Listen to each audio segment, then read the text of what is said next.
അതാ മുൻഗാമികളായ ഔലിയാക്കളെ മുറുകെ പിടിച്ച് ജീവിച്ചോ. ശൈഖ് ജീലാനി തങ്ങളെ മുറുകെ പിടിച്ചോ. ശൈഖ് ജീലാനി തങ്ങളുടെ വസിയത്ത് ജീവിതത്തിൽ സ്വീകരിച്ചു കൊണ്ടുവന്നോ. വലിയ സ്ഥാനത്തേക്ക് എത്താനുള്ള കാരണമെന്താ?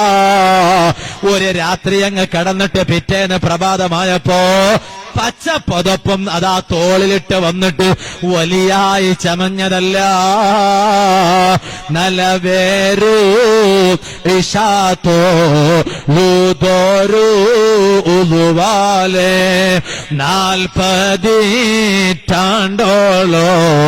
സുബ്ഹി തോളുതോവർ കശവേരും രാവിൽ നടന്നങ്ങ് നീങ്ങുമ്പോ കൈവീരൽ ചൂട്ടാക്കി കാട്ടി നടന്നോവർ. അതാ അർദ്ധരാത്രിയിൽ ഇങ്ങനെ നടന്നു പോകുമ്പോ, സുബഹിയോട് അടുത്ത സമയത്ത് നടന്നു പോകുമ്പോ വെളിച്ചമില്ലാതെയായപ്പോ കൈവിരൽ ചൂട്ടാക്കി അതിൽ കാണുന്ന വെളിച്ചം കൊണ്ട് നടന്ന മഹാനോ. അത്രയും വലിയ സ്ഥാനത്തേക്ക് എത്താനുണ്ടായ കാരണമെന്താണ്? അതാ 40 വർഷക്കാലം രാത്രി ഇശായിനടുത്ത അതേ ഒതുവോടുകൂടെ രാത്രി കിടന്നുറങ്ങാതെ ഇബാദത്തെടുത്ത് സുബ്ഹി നിസ്കരിച്ച മഹാനാണ്. പിന്നെ ശൈഖിന്റെ വലിയൊരു കറാമത്തായിട്ട് ആളുകൾ പറയുന്നത് 40 വർഷം, അത് മൊഹീദ്ദിമാലയുള്ളതാണ്, പാടാൻ അറിയാത്തോണ്ട് ഞാൻ പാടാം. മൊഹീദ്ദിമാലയുള്ളതാണ്. 40 വർഷം ഇശാക്ക് എടുത്ത ഒതുകൊണ്ട് തന്നെയാണ് എന്ത് ചെയ്തത്? സുബഹിസ്കരിച്ചത്. എന്ന് പറഞ്ഞാ 40 കൊല്ലം ഉറങ്ങിയിട്ടില്ല. ഉറങ്ങിയൊന്നുകൂടി അല്ലേ? 40 കൊല്ലം ഇശാക്കെടുത്ത ഒതുകൊണ്ട് തന്നെ സുബഹിസ്കരിച്ചു. ഇങ്ങനെ പറയുന്നു. ഇതൊരിക്കലും ശൈഖ് ചെയ്യില്ല, നമുക്ക് തീർത്തു പറയാൻ പറ്റും. കാരണം എന്താ അറിയോ? സുന്നത്ത് മുറുകെ പിടിക്കാൻ പറഞ്ഞ ആളാണ് ശൈഖ്. സുന്നത്ത് എന്താ? റസൂലുള്ളാഹി സ്വല്ലല്ലാഹു അലൈഹി വസല്ലമയുടെ അടുക്കൽ നമ്മുടെ വീട്ടിൽ വന്നിട്ട് 3 ആളുകൾ നബിയുടെ വിഭാഗത്തിനെ കുറിച്ച് അന്വേഷിച്ചില്ലേ? അത് നമുക്കറിയാം, ചരിത്രം നമുക്കറിയാം, വിശദമായി പറയണ്ട. അതിൽ ഒരാൾ പറഞ്ഞെന്താ? ഞാൻ ഇനി രാത്രി ഉറങ്ങുകയേയില്ല, ഞാൻ എല്ലാ രാത്രിയും ഉറക്കൊഴിച്ച് സംസ്കരിക്കും. ആ അയാളുടെ റസൂൽ എന്താ പറഞ്ഞത്? ഞാൻ അള്ളാന്റെ റസൂല, ഞാനാണ് അള്ളാനെ ഏറ്റവും കൂടുതൽ ഭയപ്പെടുന്ന ആള്, ഞാനാണ് ഏറ്റവും വലിയ തഖ്വയുള്ള ആള്, ഞാൻ രാത്രി ഉറങ്ങാറുണ്ട്, ഉണർന്ന് എണീറ്റ് നിസ്കരിക്കാറുണ്ട്. ഇതാണ് എന്റെ സുന്നത്ത്.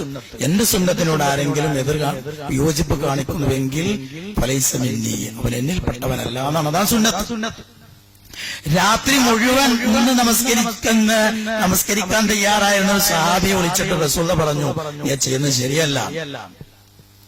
ഒരു സഹാബി അദ്ദേഹത്തെ എന്നും രാത്രി നിസ്കരിക്കാൻ അദ്ദേഹം ഒരുങ്ങിയപ്പോ ആ വിവര റസൂൽ പറഞ്ഞപ്പോ അദ്ദേഹത്തെ വിളിച്ചിട്ട് പറഞ്ഞു, നിന്റെ കണ്ണിനോട് നിനക്ക് ചില ബാധ്യതകളുണ്ട്, നീ ഉറങ്ങണം.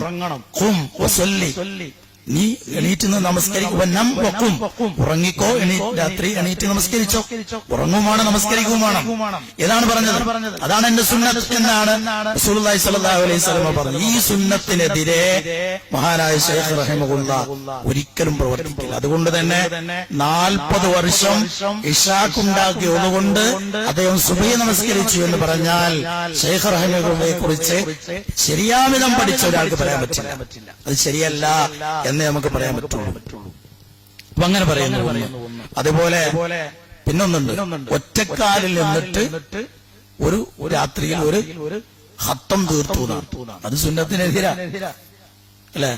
അപ്പൊ പറയുന്ന ഇതാണ്, ഒരു ആണി, ഒരു മരം അല്ലെങ്കിൽ ആണിയോ അവരെ പിടിച്ചിട്ട് ഒരു കാലിൽ നിൽക്കുക, എന്നിട്ട് ഖുർആൻ ഓതുക, ഹത്തം തീർത്തു ഒരു രാത്രി. പല പ്രശ്നങ്ങളുള്ളത്. ഒന്ന് ശരീരത്തെ പീഡിപ്പിക്കലുണ്ട്, അത് ശരിയല്ല. മാത്രമല്ല റസൂലുള്ളാഹി സ്വല്ലല്ലാഹു അലൈഹി വസല്ലം ഒരാൾക്ക് ഹത്തം തീർക്കാൻ നിശ്ചയിച്ചു കൊടുത്ത് ഏറ്റവും ചുരുങ്ങിയ സമയം 3 ദിവസം. 3 ദിവസത്തിൽ ചുരുങ്ങിയ സമയം കൊണ്ട് ഖുർആൻ മുഴുവൻ ഓതരുത് എന്നാണ് റസൂലുള്ളാഹിന്റെ നിർദ്ദേശം. ഇതുപോലെ രാത്രി ഉണ്ടാവുന്നു. അപ്പൊ അങ്ങനെ ഒരിക്കലും ശൈഖ് ചെയ്യില്ല എന്ന് ഉറപ്പാണ്. ഇതൊക്കെ എന്തിനാണെന്നറിയോ? ശൈഖിനെ വലുതാക്കണം. ഇങ്ങനെ ഇല്ലാത്ത കാര്യങ്ങൾ പറഞ്ഞ് വലുതാക്കേണ്ട ആവശ്യമില്ല. ഉള്ളത് തന്നെ ഉണ്ട് ഇഷ്ടം പോലെ. അത് വന്നാ പോരെ. ഷെയ്ഖ് ആലിമാണ്, സാഹിദാണ്, വലിയാണെന്നൊക്കെ പറഞ്ഞാൽ മതി. ഇല്ലാത്ത പറഞ്ഞ വലുതാക്കണം എന്തിനാണ്? അതേപോലെ ഷെയ്ഖ് റഹിമഹുള്ളയെ കുറിച്ച് പറയുന്നത് അദ്ദേഹം കുത്തുബാണ്. കുത്തുബ് എന്ന് പറഞ്ഞാല് ഔത്താദ്, പിന്നെ അബ്ദാല്, നുജബാഗ്, നുഖബാഗ്, ഗൗസുൽ ആളം, കുത്തുബ്, കുറെ ദർജകളുണ്ട്. അതിൽ ഏറ്റവും അതിന്റെ പാരമ്യതയിൽ നിൽക്കുന്ന ആളാണ് കുത്തുബ്. എന്നാണ് ഓരോന്ന് പെട്ടെന്ന് പറയാം. ഔത്താദ് എന്ന് പറഞ്ഞാൽ ലോകത്തിൽ എന്നും 4 ഔത്താദുകൾ ഉണ്ടാവുന്നതാണ്. ഔത്താദ് എന്ന് പറഞ്ഞാൽ 10 തവണ ആണിയെന്നാണ് അർത്ഥം. ലോകത്തിന്റെ നാനാഭാഗത്തും ഔത്താദുകൾ ഉണ്ടാവും. അബ്ദാൽ 2 ആളുകളുണ്ട്. അവർക്ക് 7 ആകാശങ്ങളാണ് അവരുടെ അധികാര പരിധി. അതുപോലെ നുജബാഗ് എന്ന് പറഞ്ഞിട്ട് 40 പേരുണ്ടാവും. നുജബാക്കൾ 40 പേരാണ്. അവർക്ക് എന്താ പണി? അവർക്ക് ജനങ്ങളുടെ പ്രയാസങ്ങളൊക്കെ അകറ്റി കൊടുക്കലാണ് പണി. പിന്നെ നുഖബാഗ് എന്ന് പറഞ്ഞിട്ട് 300 ആളുകളുണ്ട്. 300 ആളുകളുണ്ട്. നുഖബാഗ് അവരുടെ പണി എന്താ വെച്ചാൽ ജനങ്ങളുടെ ആന്തരിക പ്രശ്നങ്ങൾ പരിഹരിക്കലാണ്. അവരുടെ ദുഃഖം, പിന്നെ അങ്ങനെയുള്ള പ്രശ്നങ്ങളുടെ പോലെ അതൊക്കെ പരിഹരിക്കലാണ്. ഇതിന്റെ ഒക്കെ മേലെയാണ് ആര്? അൽ ഗൗസുൽ ആളം അല്ലെങ്കിൽ അൽ കുത്തുബ്. കുത്തുബിന്റെ അധികാരം എന്താണ്? സർവ്വകാര്യം ഒന്നുമില്ല, മുഴുവൻ കാര്യങ്ങളും നിയന്ത്രിക്കുന്ന ആളാണ് കുത്തുബ്. ആ കുത്തുബുൽ അഖ്താബാണ് ആര്? മുഹ്യിദ്ദീൻ ഷെയ്ഖ് എന്നാണ് പറയുന്നത്. യഥാർത്ഥത്തിൽ ഈ പേര് തന്നെ സാലഫുകൾക്ക് പരിചയമില്ലാത്തതാണ്. ഇപ്പൊ അബൂബക്കർ റളിയല്ലാഹുവിനെ കുറിച്ച് ആരെങ്കിലും കുത്തുബ് കണ്ടിട്ടുണ്ടോ? ഉമർ റളിയല്ലാഹു ഔത്താദാണ്, അല്ലെങ്കിൽ അബൂ ഹുറൈറ റളിയല്ലാഹു തആല നുജബായിൽപ്പെട്ട ആളാണ്. ഇങ്ങനെ പരിചയം തന്നെ അല്ലാത്ത സംഗതിയാണ്. ഇങ്ങനെ അദ്ദേഹത്തെ പറഞ്ഞ് ഇനി പരലോക സംബന്ധമായി അദ്ദേഹം നൽകിയ ഉപദേശങ്ങൾ കൂടെ പറയാം. അൻതും മൻ ഖരീബിൽ മൗത, നിങ്ങൾ അടുത്ത് തന്നെ മരിച്ചു പോകുന്നവരാണ്. മരണം അടുത്തെത്തിയിരിക്കുന്നു. അതുകൊണ്ട്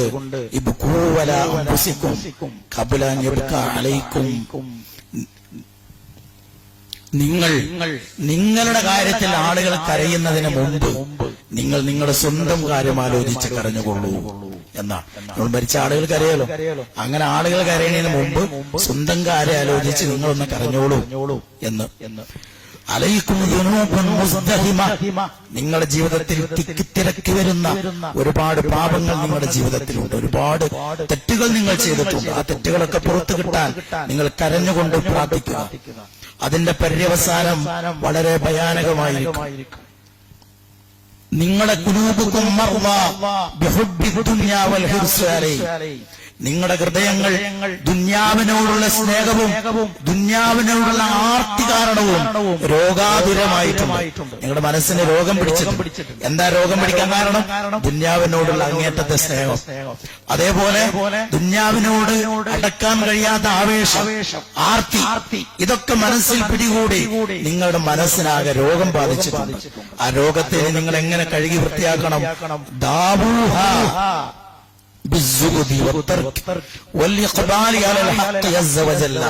നിങ്ങളൊരു കാര്യം ചെയ്യണം, അത് ചികിത്സിക്കേണ്ടത് സുഹുദ് വഴിയാണ്. സുഹുദ് കൊണ്ട് ചികിത്സിക്കണം എന്നാണ്. സുഹുദ് എന്താ? ഉള്ളതിൽ സംതൃപ്തനായി ദുന്യാവിന്റെ അടിമയാകാതെ പരമാവധി വിരക്തി ജീവിതത്തിൽ പാലിച്ച് ജീവിക്കാം. അതുപോലെ അള്ളാഹു ഉപേക്ഷിക്കാൻ പറഞ്ഞ കാര്യങ്ങൾ ഉപേക്ഷിക്കുക, അള്ളാഹുവിലേക്ക് മനസ്സോടുകൂടി അടുക്കുക. ഇങ്ങനൊക്കെ ചെയ്തുകൊണ്ട് നിങ്ങൾ നിങ്ങളുടെ മനസ്സിനെ വൃത്തിയാക്കണം. അങ്ങനെ നിങ്ങൾ മരിക്കാൻ തയ്യാറാകുക. കണ്ണീർ വാർത്തതൊക്കെ വൃത്തിയാക്കാൻ ശ്രമിക്കുക എന്നാണ്. സലാമത്തുദ്ദീൻ റഅ്സുൽ മാൽ, ദീന് സുരക്ഷിതമാകുക എന്നതാണ് മൂലധനം. നമ്മുടെ അഖീദ ശരിയാകുക, നമ്മുടെ വിശ്വാസം ശരിയാകുക, നമ്മുടെ കർമ്മങ്ങൾ ശരിയാകുക, ഇതാണ് നമ്മുടെ മൂലധനം. വൽ അഅ്മാലു സ്വാലിഹ ഹിയൽ അർബാഹ്, പുണ്യകർമ്മങ്ങളാണ് ലാഭം. ദീൻ എന്നുള്ളത് മൂലധനമാണെങ്കിൽ പുണ്യകർമ്മങ്ങളാണ് നമ്മുടെ ലാഭം. വളരെ ശുദ്ധമായ സാഹിത്യ ശൈലിയാണ് ഷെയ്ഖിന്റെ പ്രഭാഷണങ്ങളിലൊക്കെ കാണാം. നിങ്ങൾ അതിക്രമകാരികളാക്കി മാറ്റുന്ന കാര്യം നിങ്ങൾ അതിനെക്കുറിച്ചുള്ള തേട്ടം നിങ്ങൾ ഉപേക്ഷിക്കുക. അഥവാ അതിക്രമകാരിയാക്കുന്ന കാര്യം തന്നെ ദുന്യാവ് അല്ലാതെ കിട്ടിയ മനുഷ്യൻ ചിലരൊക്കെ അതിക്രമകാരികളാവും.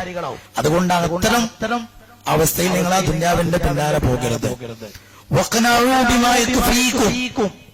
നിങ്ങൾക്ക് ജീവിക്കാൻ മതിയായതിൽ സംതൃപ്തരായി ജീവിക്കുക. ഉള്ളതിൽ സംതൃപ്തരായി ഉള്ളതിൽ സംതൃപ്തരായി ജീവിക്കുക. യഥാർത്ഥ ബുദ്ധിമാൻ ദുനിയാവിൽ എന്ത് കിട്ടിയാലും അതിലവൻ അമിതമായി ആഹ്ലാദിക്കില്ല. അങ്ങനെയാണ്. കാരണം എന്താ? ഹലാലുഹു ഹിസാബ് ഹറാമുഹു ഇഖാബ്. ദുനിയാവിൽ നമുക്ക് കിട്ടുന്ന ഹലാലായ കാര്യങ്ങളാണെങ്കിലും പരലോകത്ത് വിചാരണ ഉണ്ടല്ലോ. ഈ ഹലാലായി സമ്പാദിച്ചാണെങ്കിൽ വിചാരണ ഉണ്ട്. എങ്ങനെ സമ്പാദിച്ചെന്ന് ചോദിക്കും. എന്നാൽ ഹറാമാണെങ്കിലോ ഹറാമുഹു ഇഖാബ്. ഹറാമാണെങ്കിൽ അതിന് ശിക്ഷയുമുണ്ട്. അപ്പൊ അത് എപ്പോഴും അവൻ അതിനെക്കുറിച്ചുള്ള വേജാറിലാകും. കുറച്ചോനെ ഹലാലാണെങ്കിൽ വിചാരണ നേരിടണം, ഹറാമിലൂടെ ആണെങ്കിൽ എന്തായാലും ശിക്ഷയും കിട്ടും. ഈ ഒരു ബോധത്തോടുകൂടി നിങ്ങൾ ജീവിക്കണം. അക്സറുക്കും നിങ്ങളിൽ ഭൂരിപക്ഷം ആളുകളും വിചാരണയെക്കുറിച്ചും ശിക്ഷയെക്കുറിച്ചും ഓർമ്മയില്ലാത്തവരാണ്. അതിനെക്കുറിച്ചൊന്നും നിങ്ങൾക്ക് ഓർമ്മയില്ല എന്നാണ് ശൈഖ് റഹിമഹുള്ളയുടെ ഉപദേശം. ഇങ്ങനെ പരലോകത്തെക്കുറിച്ചും അദ്ദേഹം ധാരാളമായി ഉപദേശിക്കണം. പിന്നെ തൗബ ചെയ്യാൻ പറയാം. എല്ലാ കാര്യങ്ങളും ഇപ്പോൾ തന്നെ തൗബ ചെയ്യണം എന്ന് പറയുന്നു. കുല്ലു മൻ യറാ അദ്ദുറ വന്നഫഅ മിൻ ഗൈരില്ലാഹ് വഹുവ അബ്ദുൻ മൻ റആ ദാലിക. നീ ആരിൽ നിന്ന് ഉപകാരോപദ്രവങ്ങൾ ഉണ്ടാകുമെന്ന് നീ വിചാരിക്കുന്നുവോ നീ യഥാർത്ഥത്തിൽ അവന്റെ അടിമയായിരിക്കും. ഇന്നാൾ എനിക്ക് ഉപകാരം ചെയ്യും എന്നൊരു വിശ്വാസം ഉണ്ടെങ്കിൽ നീ അയാളുടെ അടിമയാണ്. നീ അള്ളാന്റെ അടിമയാണ് എന്താ വിശ്വസിക്കേണ്ടത്? അള്ളയാണ് എനിക്കതൊക്കെ ചെയ്തതെന്ന് വിശ്വസിക്കണം. അതുകൊണ്ട് നീ യഥാർത്ഥത്തിൽ അള്ളാന്റെ അടിമ അല്ല. അതുകൊണ്ട് നീ അതിൽ നിന്നൊക്കെ തൗബ ചെയ്ത് മടങ്ങണം. ഇപ്പോൾ നാരിൽ മഖ്തി വൽ ഹിജാബ്. ഇപ്പോൾ ഈ അള്ളാഹുവിന്റെ വിധി വിലക്കുകൾ അനുസരിച്ച് ജീവിക്കാതെ ഈ ഒരു രീതിയിൽ നീ പോകുമ്പോൾ നീ യഥാർത്ഥത്തിൽ അള്ളാഹുവിന്റെ കോപമാകുന്ന നരകത്തിലാണ് എപ്പോഴുള്ളത്. ജഹന്നം. നാളെ നീ യഥാർത്ഥ നരകത്തിലുമായിരിക്കും. ഇപ്പൊ നിനക്ക് കിട്ടുന്നത് അള്ളാന്റെ കോപമാണ്. നാളെ നിനക്ക് കിട്ടുന്ന യഥാർത്ഥ ജഹന്നമാണ്. കാരണം നീ അള്ളാഹു അല്ലാത്തവരെ ഇബാദത്ത് ചെയ്യുന്നു എന്നാണ്. അതുകൊണ്ട് ما يسلم من نار الله إلا المتقون الموحدون المخلصون التائبون. അള്ളാഹുവിന്റെ നരകത്തിൽ നിന്ന് രക്ഷ കിട്ടണമെങ്കിൽ നീ തഖ്വയുള്ളവനായി മാറണം, നീ മുവഹിദായി മാറണം, നീ ആത്മാർത്ഥതയുള്ളവനായി മാറണം, നീ തൗബ ചെയ്ത് അള്ളാഹുവിലേക്ക് മടങ്ങണം. എങ്കിലേ നിനക്ക് അള്ളാഹുവിന്റെ നരകത്തിൽ നിന്ന് രക്ഷ കിട്ടൂ എന്ന് പരലോകവുമായി ബന്ധപ്പെട്ട ഉപദേശങ്ങൾ, ധാരാളം ഉപദേശങ്ങൾ. പുസ്തകം മൊഴി ഫതഹുർ റബ്ബാനി എന്ന പുസ്തകം മുഴുവൻ അദ്ദേഹത്തിന്റെ മൊത്തം അദ്ദേഹത്തിന്റെ ഉപദേശങ്ങളാണ്. അപ്പൊ ഇത്രയാണ് ചുരുക്കത്തിൽ നമുക്ക് പറയാനുള്ളത്. ബാക്കി ഇനിയിപ്പോ അദ്ദേഹത്തിന്റെ വേറെ കുറെ ഉപദേശങ്ങളുണ്ട്. അപ്പോൾ ചെറിയ ചിത്രങ്ങൾക്ക് കിട്ടിയിട്ടുണ്ടാകും എന്ന് ഞാൻ സമാധാനിക്കും. അപ്പൊ നമ്മൾ വേർതിരിച്ച് മനസ്സിലാക്കണം. ശൈഖ് റഹിമഹുള്ളയുടെ ജീവിതത്തിൽ ഇനിയും പലതും പഠിക്കാനും പകർത്താനൊക്കെ ഉണ്ട്.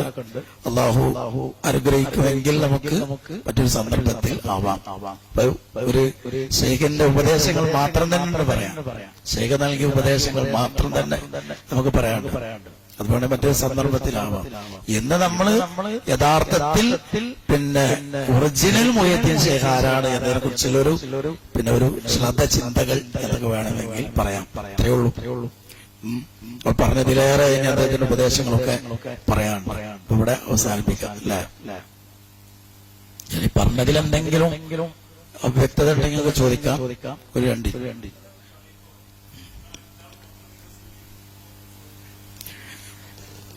അല്ല, അദ്ദേഹത്തിന്റെ ഗ്രന്ഥങ്ങൾ മൊത്തം സ്വീകരിക്കുമെന്ന് ചോദിച്ചാൽ അദ്ദേഹം പറഞ്ഞ മാനദണ്ഡം അനുസരിച്ച് നമ്മൾ സ്വീകരിക്കും. അദ്ദേഹം പറഞ്ഞ നിങ്ങൾ ഖുർആനിൽ സ്വീകരിക്കണം, കാലകീല സ്വീകരിക്കരുത് എന്നാൽ പറഞ്ഞിട്ടുണ്ടല്ലോ. കാലകീലകളുടെ പിന്നാലെ പോകരുത് ശൈഖിനെ പറഞ്ഞിട്ടുണ്ട്. ആ ബാവുസൂൽ വെച്ചിട്ട് അദ്ദേഹത്തിന്റെ ഗ്രന്ഥം സ്വീകരിക്കും. അത് അദ്ദേഹത്തെ ഉൾക്കൊള്ളലാണ്. അദ്ദേഹം പറഞ്ഞ ചെയ്യാണത്.